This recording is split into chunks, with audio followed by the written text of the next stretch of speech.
Now I'm turning on the recording because I was about to say we are recording this event. And once the event is over, the captions will be edited to be accurate. And then when the recording is made available to conference registrants, then the captions will be updated and better. I want to encourage you also to, I see lots of really lovely people putting Cerritos College, we've got Santa Barbara, we've got folks from our own Peralta. So, and to encourage you to use the chat as a place to put questions and responses. Okay, I'll keep an eye there for you as well, but assume you'll wrangle the chat yourself also. I don't believe we've had any Zoom bombers yet in our conference, but if we do, I apologize ahead of time. We decided to make the links relatively public to be inclusive and make it easy for people to find us. I will handle those things if they come up. And then lastly, just to remind you that the way our conference was organized, we did learn, analyze, build. Today is the Analyze Day. So with that, I will let Kay introduce herself, tell you a little about herself and launch right in. Hey everybody, thank you for putting for where you're at.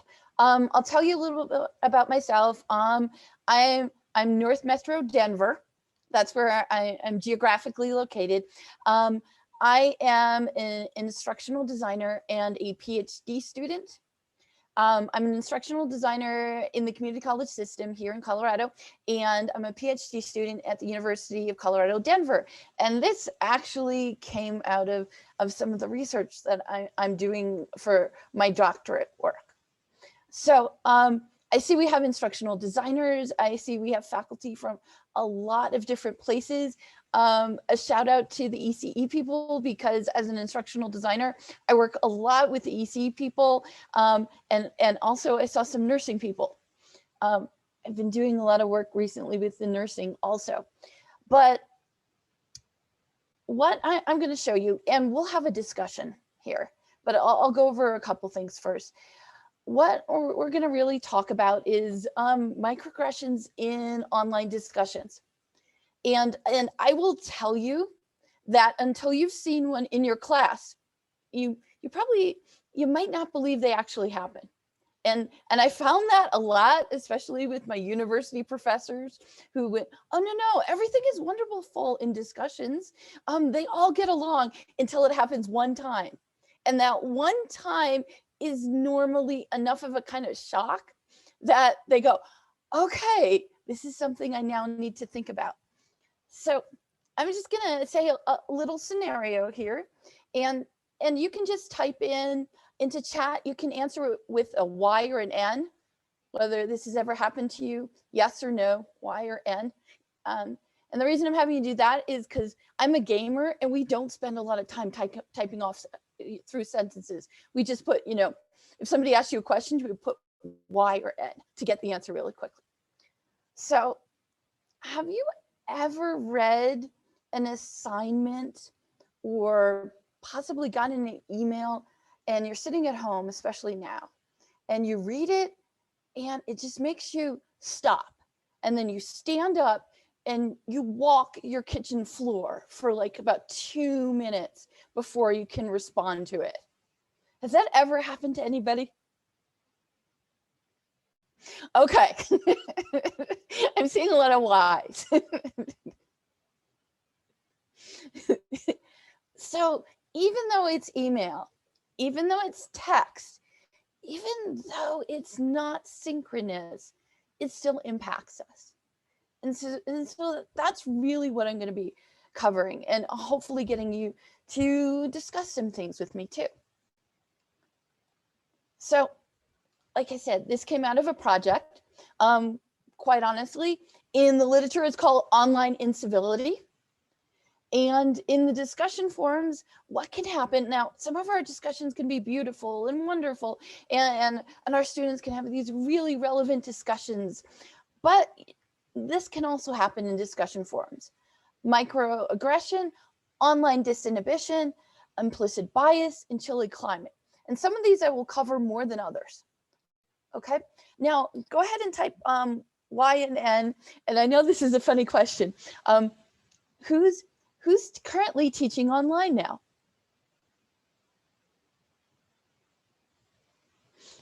Yeah, we have one N.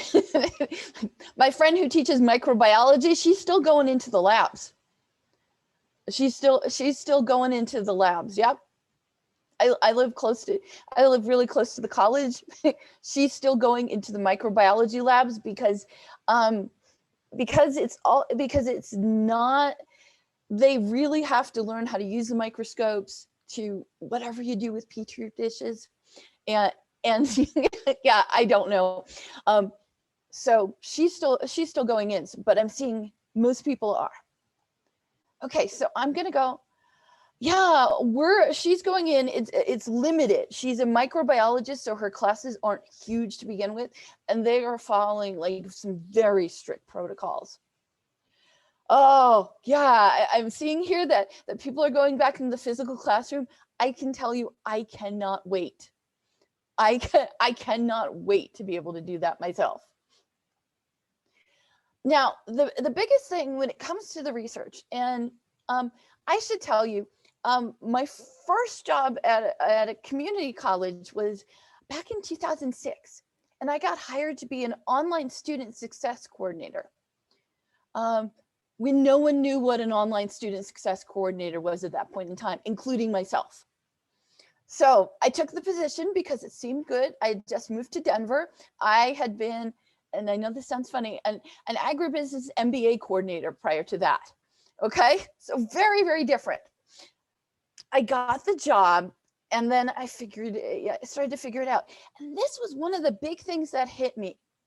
What hit me, and for like a year or two, I didn't even have a word for this. But it's the online disinhibition effect. And if you're going to other sessions that talk about microaggression, there's an extra layer, and definitely one layer, but several layers that happen when it comes to online learning that you don't necessarily see as much face-to-face. And this first one is the online disinhibition effect. And I'll talk about the benign one. Okay. Since you are teaching online, are there some students who normally would not be talking in your face-to-face class who are very chatty when it comes to discussions? Has anybody seen that? If you have, type Y. If you haven't, N's fine. Okay, as the online student success coordinator, I was constantly hearing this.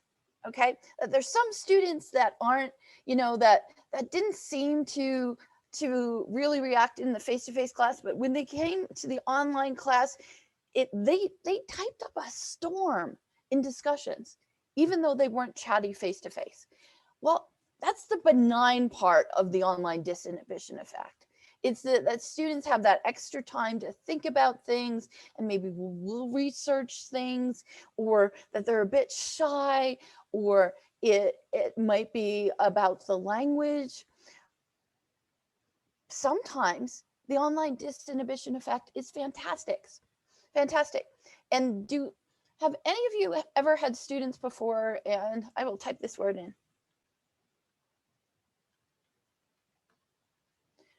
You have students who were textroverts?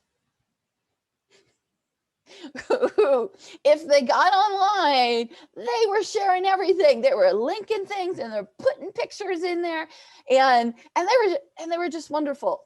And yes, and you can find that in the Urban Dictionary. Okay, you can find textrovert in the Urban Dictionary if you have to reference someplace for it. You won't find it anywhere else. Okay, so not yet. I'm so sorry you haven't had one yet. It's okay. I love these students, but that's the benign part of online learning. Okay, when it comes to the online disinhibition effect. But these are some of the other factors that can happen in your class. There's the, you don't know me, you can't see me. And then there's that see you later. It's where if you say something to someone face to face, you have to stand there and you have to be present while that person can react. This being asynchronous allows students to go in, say something, and then just jump away. So this is this extra layer that if you're going to some sessions on microaggression or implicit bias or anything like that, if you have to put it in an online environment, this is this extra variable. This is this extra construct that happens in online learning. The next thing, it's all in my head. You know, this is just a game. And then this last one is we're equals. And that's the minimizing authority thing. And that's the one where really we've seen it more with like misinformation and disinformation, and students kind of making decisions about where they get information. And if they're bloggers, they are the authority on the internet.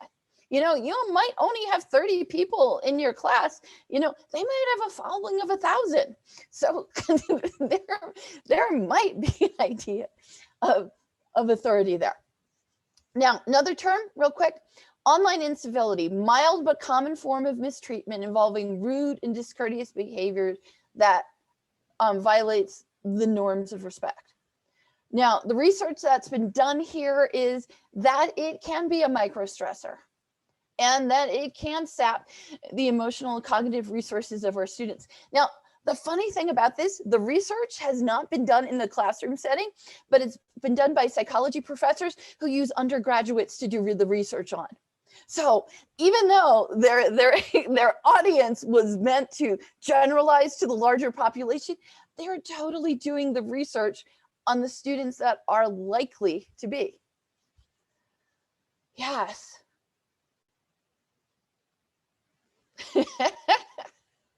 and I will tell you, I'm reading some of the chats and there's some great responses there.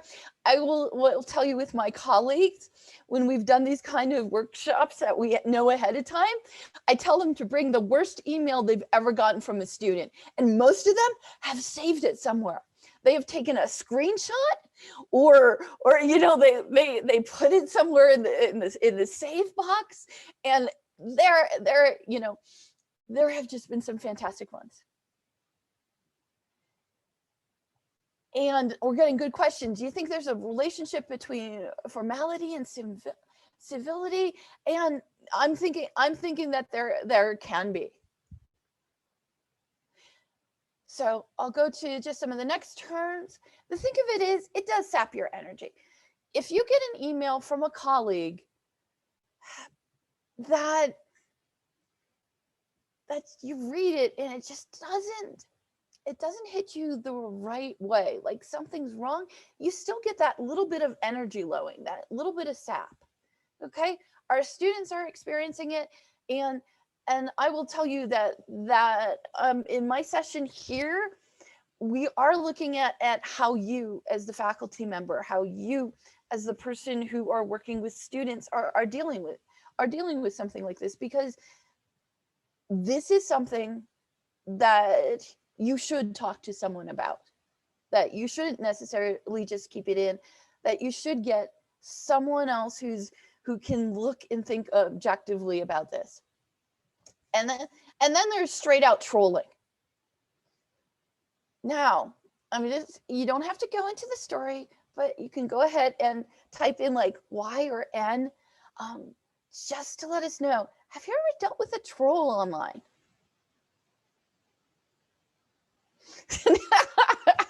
Oh, I'm so sorry. I'm seeing lots of Y's. Okay. Do you know? Yes, we will go. Ta-da!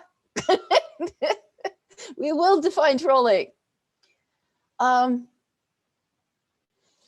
A troll really is, and in class, no, but in life, yeah. And that's fine. I was acting in general. Okay? Internet trolls say things to specifically upset you or upset someone there, okay? That is their whole goal, okay? And you might have met these people in life, okay? You might have an uncle, like they say, at the Thanksgiving table or at holiday events who does this, okay? You might have an aunt who does this.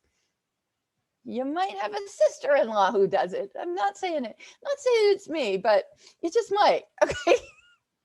Now, if you want to know, like one of the most famous trolls ever was Robin Williams. Robin Williams is one of the most famous trolls ever. I told you I'm a gamer, okay? I play World of Warcraft, and I play it. I play it with a bunch of other educators, and we talk about these kind of things while we're playing, right? So it's fun. Robin Williams would go into World of Warcraft on a specific server. He would go into the public area and he would troll people. He would specifically say, legend, and I will tell you, there is a memorial in World of Warcraft for Robin Williams because he was such a big World of Warcraft player. But he would go in and he was, he would specifically say funny, but also things that were not nice, but funny. Okay, he would troll people. Okay. Oh, somebody said for the Horde. Yes. Someone else said Lee. That's very nice. Yes. Thank you for that support of the subculture that we're seeing here. Okay. But trolls take pleasure in it. Okay. Now, I'm not saying I haven't seen a lot of trolls in classes. Okay. But I wanted to let you know what trolling is. And online microaggression, it does follow the same terms as that you'll see from the research. Micro assaults, they're blatant, okay? They're straight out. There's no way you can miss it, that what was said was either, uncivil, impolite, racist, sexist. There's no question about it, okay?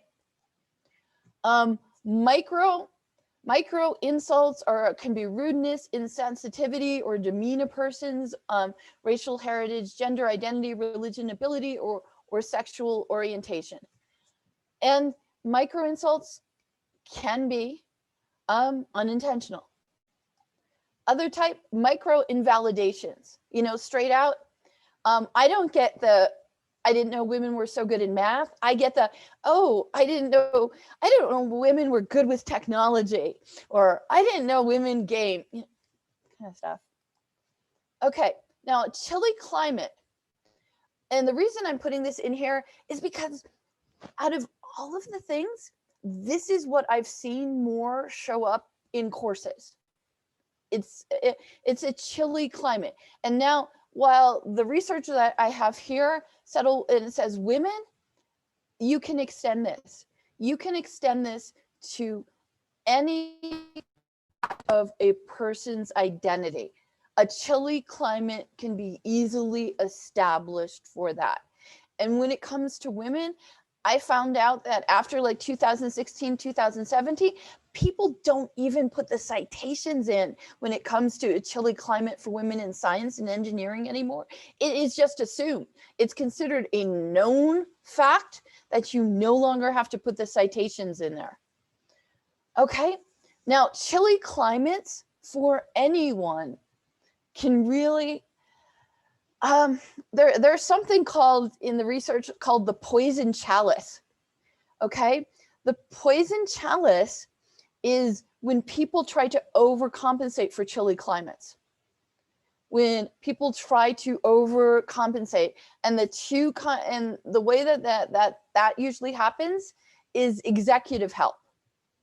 And I will just use the research has looked at this most in engineering, where professors who are trying to adjust for chilly climates will overcompensate, and then rather than give students giving them instrumental help, which you can think of as incremental help, giving them enough to get to the next point when they're stuck, instead they solve the problem for them.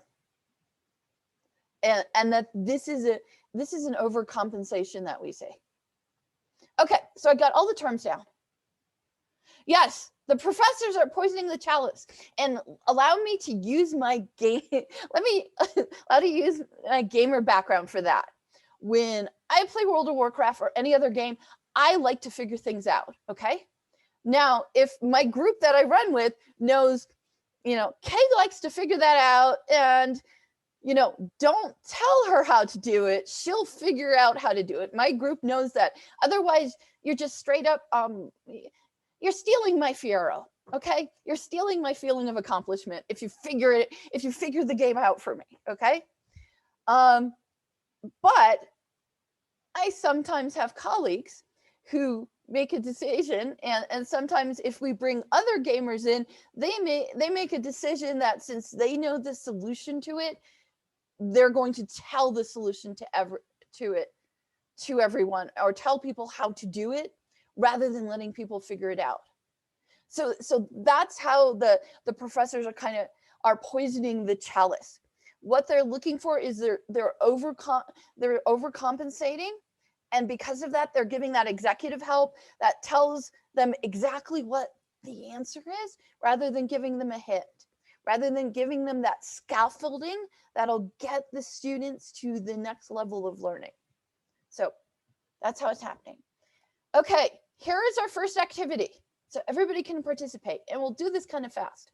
I do this in online certification course. This is how we train people. Yes, when we're embedded our college courses, absolutely. And even this is me teaching online certification as an instructional designer. And I found this also from teaching game-based learning, is you have to step back and you have to let the students fail or falter a little bit. And I have to tell you, the biggest place I have seen this is with us designing escape rooms on our campus. We do escape rooms as assessments. It's fun. It's good for reviews and stuff like that. But the faculty members, they see the students like flailing, and they get, oh my God, it's like I have to, it's like I have to go, no, walk over here with me. You cannot tell the student that hint, because if you give them that hint, when they go on to the next problem, they'll look for the hint and they won't get that feeling of accomplishment at the end. But anyway, go ahead and start reading it. Yes, failing has to be part of it, okay? Okay, so this week's assignment, you ask students to write an opinion paper, post it on discussion. Okay, they've posted their paper in discussion, they posted their peer review, and somebody wrote, your paper sucks. It's so boring, it reads like straw. What do you do? What should you do? Is this a student code of conduct violation? Consider it whatever school you're at, okay? If it would be a student code of conduct violation, okay? So this is what we call an evolving scenario. So this is part one. So when I'm teaching the online certification course, they get this part one and they have to answer it by Wednesday. So what do people think? And I'm really sorry, but since we're doing this fast, it has to be your first impression. So your first impression, what do you think?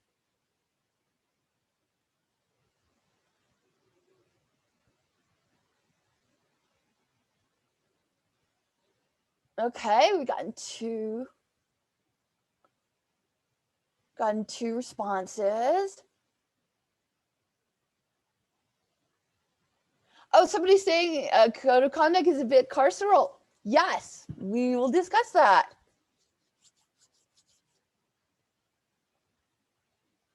Oh, no problem. I thought it was an autocorrect. I didn't think it was. And okay, so here's what I do. I give this to the faculty members who are taking online certification. They discuss it. So they have like 2-3 days to discuss it. And they go through everything. I will tell you.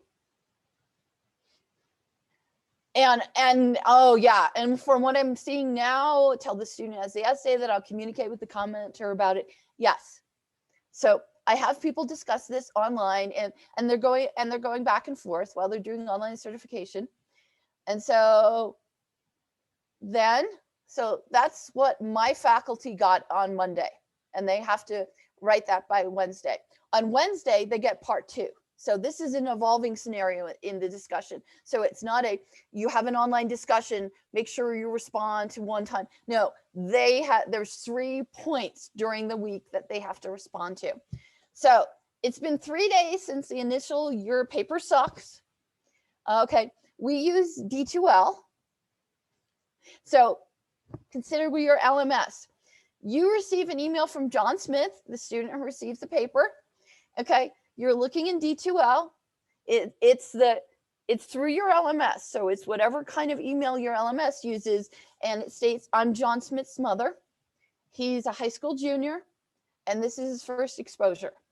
I can only hope that the way you allowed another student to bully him is not indicative of how your college treats all students. I want to know what you're going to do about it. Please call me and let me know how you're disciplining that other student." So what do you do then? And I will tell you, I tell my first set that their answers are correct, but the scenario did not stop. So what do people think now? Yes, yes. Check with your institution's FERPA policy. I will tell you, I have done academic advising at Arizona State, University of Nebraska, and then I came to the system I'm at now. FERPA varies a little bit. It still has the basic components, but check on the FERPA. I will tell you, as the online student success coordinator, I have had the student and the parent come in to my office. I have had the paperwork for them to sign there, and then I could talk with both the parent and the student in the same room. Yes, talk with your student affairs people, your advisors, because it's now crossing into that line. It's crossing out of your realm of instruction, and it's crossing over into student affairs. Yeah, absolutely do that. At my school, there's another key component to this. For my school, we don't allow anyone else to log into an LMS for the student. So there's that part of it too. So there's also the explaining that, but let me go quick. Okay, it doesn't matter what you responded to discussion. As you can see, I totally cut and pasted this out of our online certification course. The student who posted "your paper sucks" sends you an email stating, "I think you're biased against me because I'm Wiccan." And I will tell you that where I'm located, from going from Denver to northern Colorado, we have students who are Wiccans. There has been no required discussion of religious affiliation, but the student posted that in the "introduce yourself to the class." What do you do?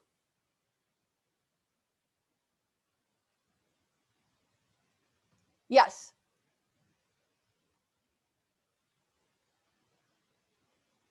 And thank you for people typing that in. If anybody wants a link to a Wikipedia, that can put it in there, but it is a minority religion.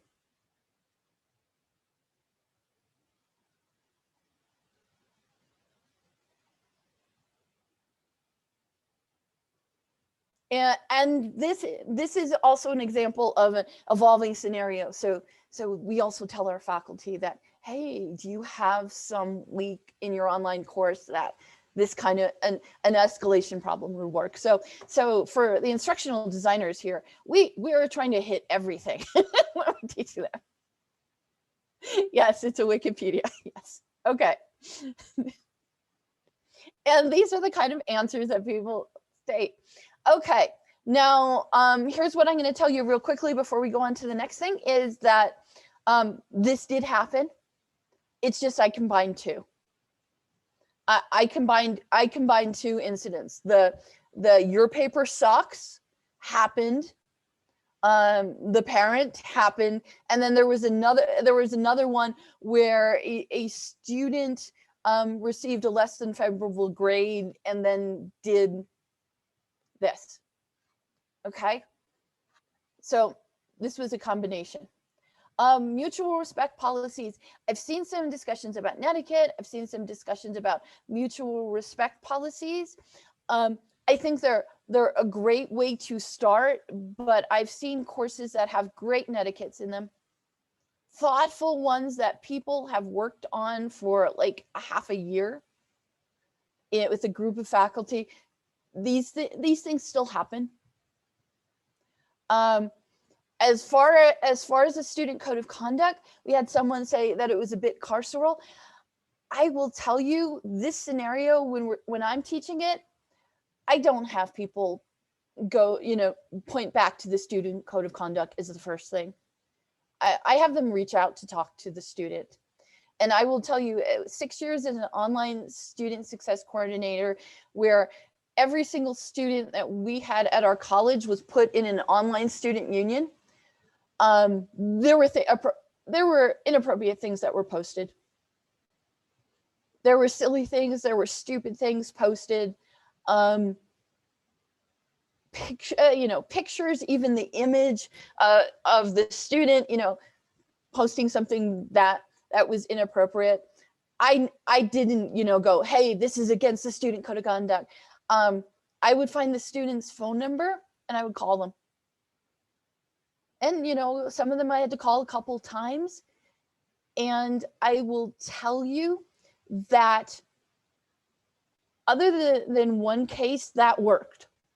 Because it really took down that barrier of the online disinhibition effect. That here was somebody, who can sound nice and funny and cheerful, who was just saying, this isn't what we do in our student union, or this isn't what we do in our courses. Yeah, you have to, because otherwise you're escalating it. And students will go on the defensive. So talk to your students, break down that barrier of the online disinhibition effect and become a real person to that student and act like a real person to that student. Okay, here's activity 2, and we don't have a lot of time. This was an introduction to a criminal justice course. Go ahead and read it. While you're reading it, I will be talking anyway, because most of you I know have developed the skill of looking at something on the screen and then listening to something else at the same time. Okay, this is a call that I got from a colleague who is no longer even at the college that I was at, and what he called me about was that his criminal justice discussion board, which was hopping and like very active, suddenly people stopped talking. Oh, I am screen sharing. Can everybody see that? Or should I refresh? Oh, okay. Okay, are you seeing it now? Type Y for yes and for no. Yay, I got everybody. Okay, criminal justice course, intro to criminal justice.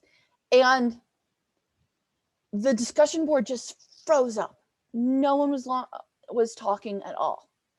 And they asked, if I could take a look what was going on. And it was this. What had happened was there was a discussion question.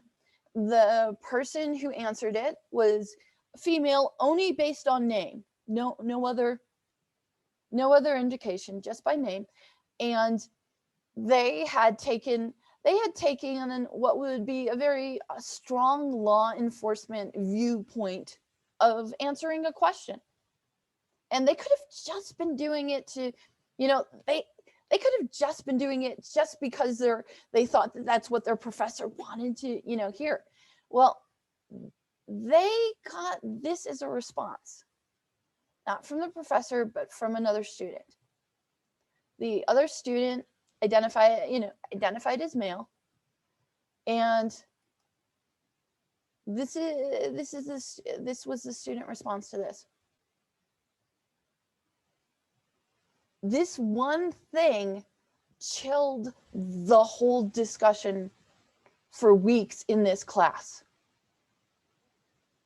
Okay, and what happened there was this now is in the research. It wasn't in the research a couple of years ago, but a hyperpoliteness.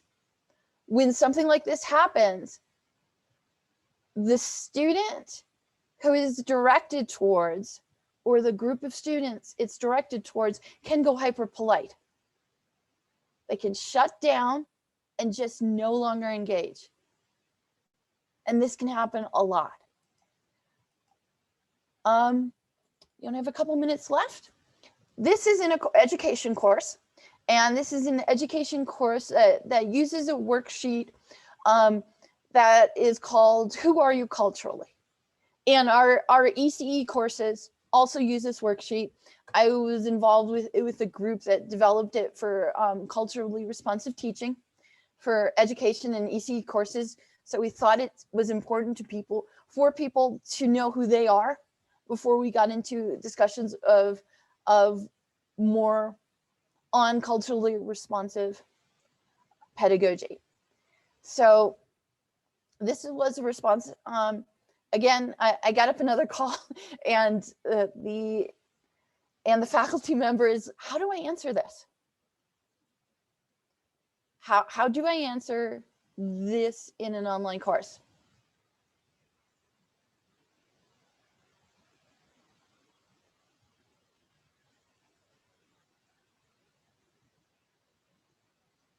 And if anybody from the top of the mind has a good answer to it, put it in.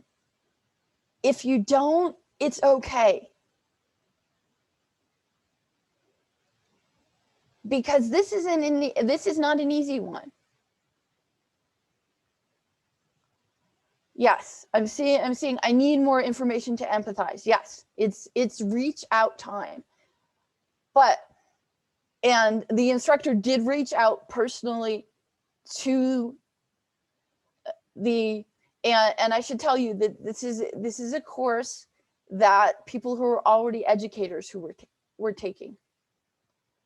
Okay, now the first thing we did is, I'm not a firefighter. I don't know the firefighter field. I know nursing pretty well because I do instructional design there. I know ECE really well because I do instructional design there, and I know the demographics. So the first thing we did was, maybe what they're saying is correct. Let's check on it. So here's my question for you. Does anybody have an idea of what percentage of firefighters are male compared to what percentage of firefighters are female? Do you want to anybody want to put anything in chat?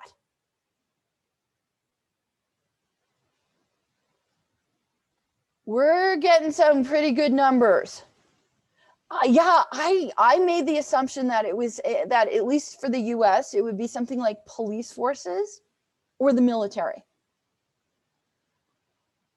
I will tell you, the closest, we have a really close guess right now. Okay, what it is 95.4% male. So when we had, yeah, so the so Jane, yes, okay. The ratio, there were some ratios in there. It's 85% white. So while this statement was being put in discussions, I know I was surprised too. I expected it to be those percentages to be higher. But what we really, what we were really dealing with was a lot of implicit bias here on the part of the person who wrote it, where, you know, my area is exempt from that. We don't see color, we don't see gender, we don't see, you know, any part of a person's identity. We're just all firefighters and we, you know, bleed fire. Yes, that is exactly what we're getting at. It being multicultural, it might have been perhaps it was his experience, but overall, statistically speaking, it is not. And so what the instructor did was go to address that. The instructor also asked, after he addressed it, he also did ask some questions. His follow-up questions for everybody the next week was, in your field, what is the cultural breakdown? What is the identity breakdown? So that's how that's how the instructor worked through this and worked it out for the next week. So people could actually talk about it. Okay. And quite honestly, when it comes to this, it's not just gender, it's colorblind racism right there. You know, pointing straight at, I do not see race, I do not see color, everybody's the same. And I will tell you, with me teaching, that's how I used to be. I love my students, I love them all, I don't care. But on my part, it was there. I knew there was a difference when Darnell and Tashawn were going to drive from Denver to Kansas City, and I knew there was a difference between Craig and Brandon driving from Denver to Kansas City over the weekend. When I'd hear them say that, I knew that there was and this is, you know, this was the turn of the century. I knew there was a difference in risk between those two sets of students making that drive. Yeah, sorry, we do get into a lot of this. Practices for your toolkits, really quick. If you were the instructor, screenshot the post, hide the post, don't delete it.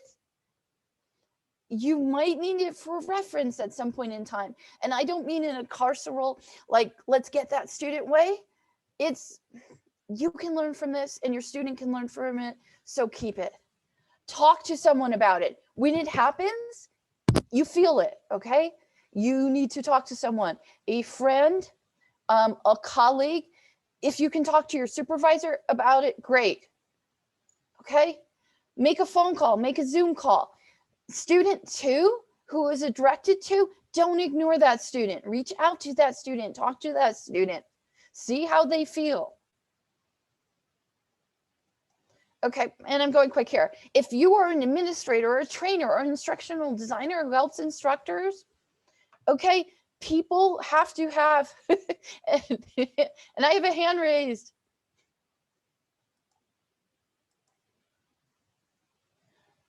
Class messenger, yes.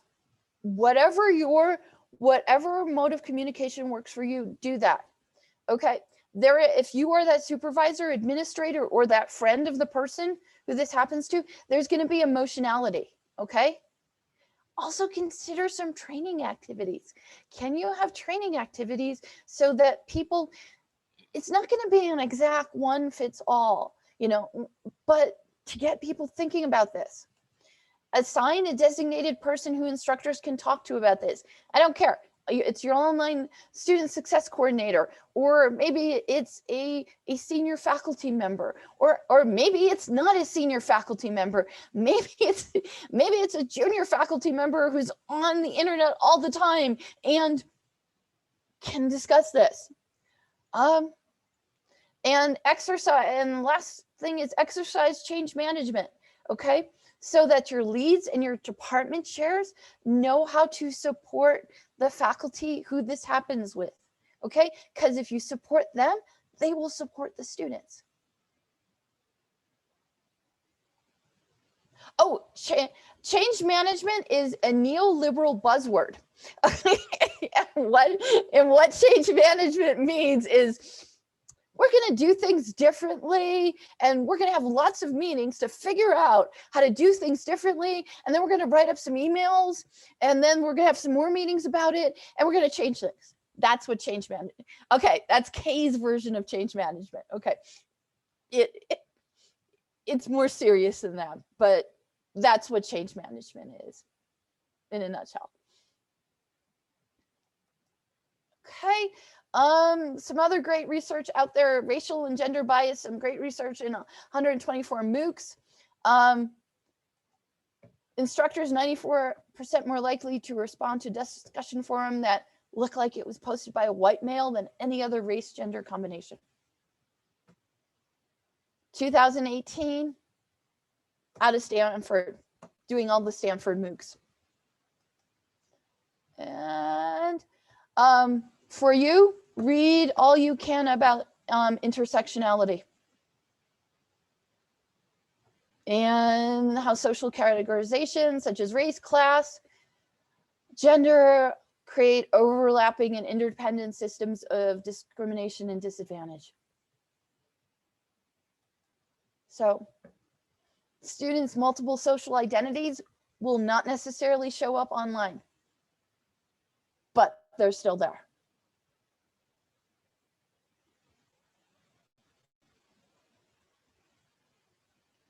And with that, we are pretty much ending it. Oh, I always like have massive amounts of slides just in case I get to them. So I'll put all of this up there so that you guys can take a look. I always end with keep the internet weird, defend net neutrality, and this one. And who here knows who Joe Strummer is? Oh, okay. Yeah, lead singer. He was the lead singer of The Clash. Okay, this is not a time to be dismayed. This is punk rock time. This is what Joe Strummer trained you for. So with that, I will go ahead and end it and stop the screen share. And thank you guys so much. Okay, thank you so much for a very, as you can see by the comments in the chat, an incredibly thought-provoking session, which was the goal of today, to do more analysis and discussion. And thank you so much. Is there a way, Kay, you're willing to share your slides either in the chat, or you could send them to myself or Kevin, and then through Equity at Peralta, and then we could share them with participants down the road, if you're comfortable, of course. If not, that's fine. I also just wanted to remind folks that there is, I'm going to put the link again in the chat, that we are hoping for those of you who are social media folks, you might consider making a comment or tagging us on Twitter, the Peralta Equity account. And let's see, I was so wrapped up in what you were talking about, I wasn't watching the clock. So we have a really full day, lots of events throughout the day. And again, both Kay will share either your slides post presentation. You can always, for those of you who are participants, watch for communication from equity@peralta.edu, the email address that's been sending you conference information for resources related to the recordings for today and slides. And then also you can go back to our website, because that website will be updated with links and information there as well. Kevin, and have I forgotten anything else? I think that's, you've covered it all. It was a fantastic session. Thank you to them for putting the Padlet for us to continue this conversation in the asynchronous realm. Maybe not World of Warcraft. We can put that in next year's conference as another way to do that. Next year. Yep. We may call on you for help. But folks, stay tuned. In about 10 minutes, we'll be meeting with the team from Cal State LA to talk about the use of images and media and how we can increase representation and diversity. Thank you so Bye, much, everybody. everybody.